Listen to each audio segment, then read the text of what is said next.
Well, I haven't read the report. I've only been briefed by my lawyer. What's he I told was you? outside of Sydney. It was a sham inquiry. The conclusion was expected from their opening statement by the Assistant Counsel. We look forward that the DPP picks this up and takes it to the Supreme Court. That's the only way we will be able to bring on the evidence and the truth of what's behind this. This is nothing short of a political witch hunt against myself and McDonald, and it's backed up by the O'Farrell government. Do you think you've been hung out to dry by your mates in Labor, people like John Robertson? Look, John Robertson's irrelevant. He'll get his day later, him and Sam Dastiari, but that's not the time for that now. These people wore the carpet in my office when they wanted support, and even the Liberals had a watch of someone watching my office. Now, they're another day. All I can say, they're not true Labor leaders. They're cowards who do not stick up for the truth and the rights of an individual.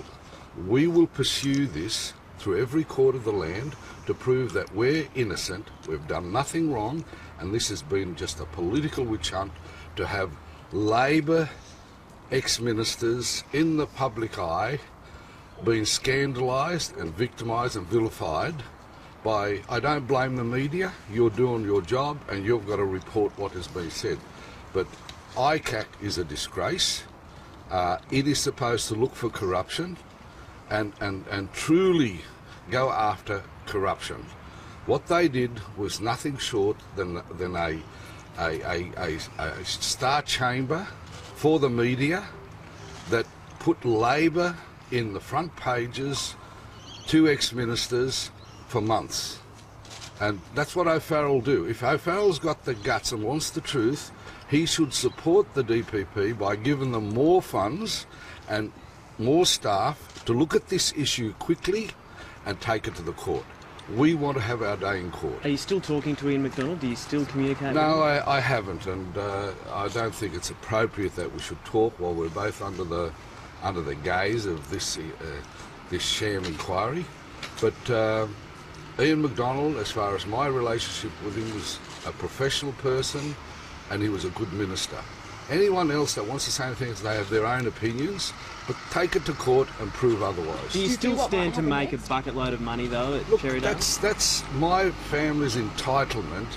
If we bought that land as a retreat for the family, we got caught up not by our own choice, by what the Department of Mining did, and we're entitled to better our position as far as the land is concerned and make sure that there's no mine over the top of our property without us being involved in what happens.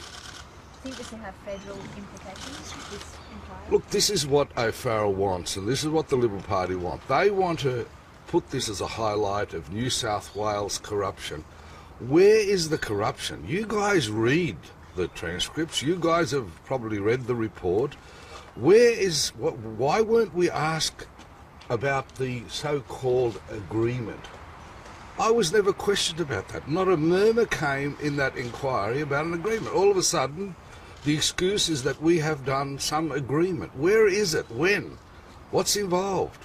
What's part of that agreement? What about Moses? Because he hasn't come out clean either. Look, no, every lawyer will tell you, don't come out and say much. This will go to court, and we want to see it to court. And if the DPP don't take it to court, we will.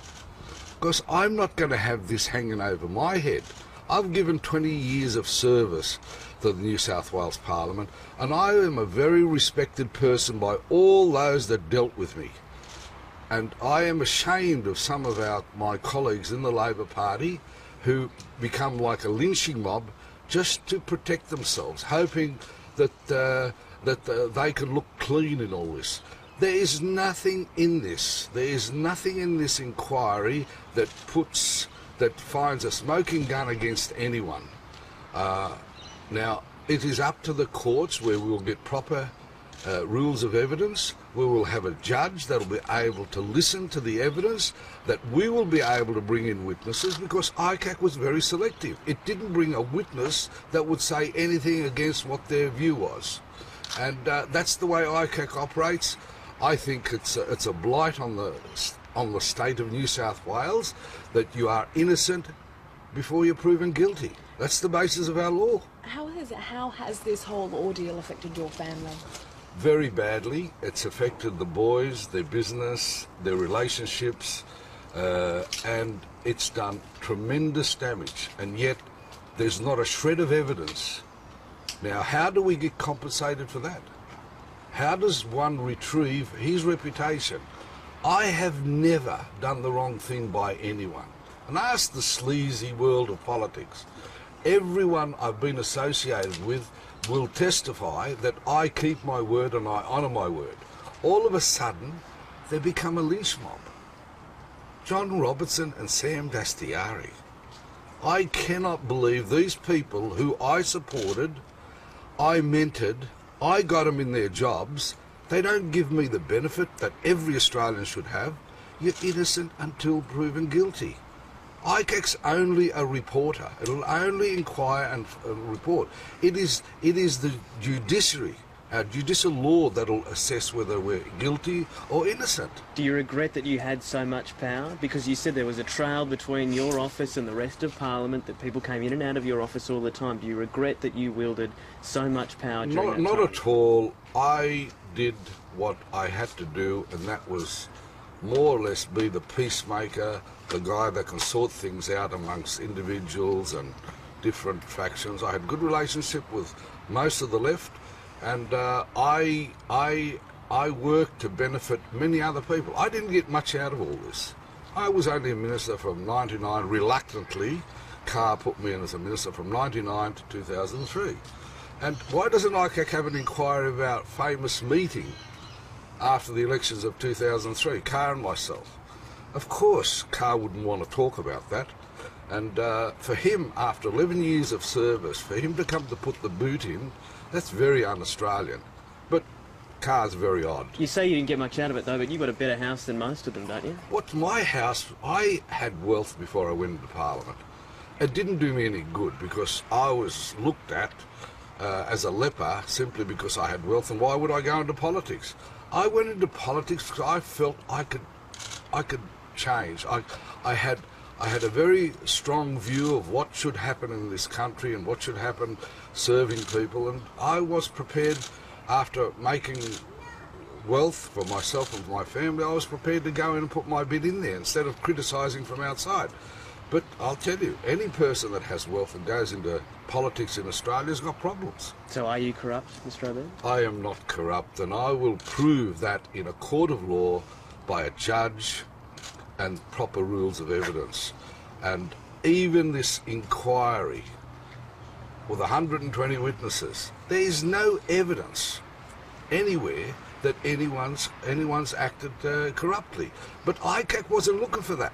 They wanted the spectacle. Their mission was to blame and shame and show Labor is corrupt and ugly.